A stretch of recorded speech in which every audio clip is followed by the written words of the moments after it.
Negatibong epekto naman ng climate change sa ekonomiya dapat natugunan ng pamahalaan ayon kay Senator Loren Legarda. Detalye ng balita mula kay Raymond Atma sa Rich 28. Raymond, good morning. Nanawagan si Senador Loren Legarda sa pamahalaan upang tugunan ang problema sa climate change dahil sa matinding epekto nito sa ekonomiya ng bansa.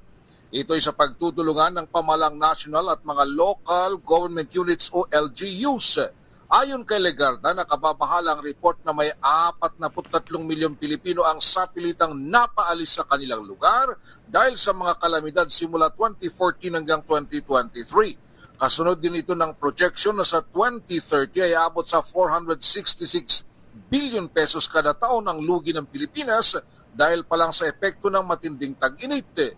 Sa World Index Report ay tinukoy ang Pilipinas na siyang pinakamapanganib na bansa sa epekto ng climate change sa ika-16 na sunod-sunod na taon dahil sa mga mapinsalang bagyo.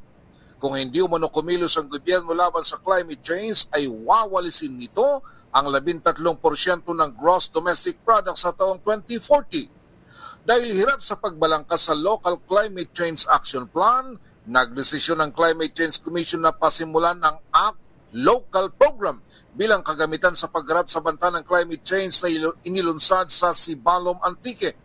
Giit ni Legarda, maaring ang pamahalang nasyonal ang magbigay ng pondo, ngunit kailangan ng partisipasyon ng mga LGUs dahil sila ang direktang nakararanas sa epekto ng climate change at kung paano ito tugunan.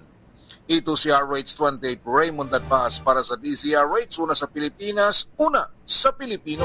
Maraming salamat, Raymond.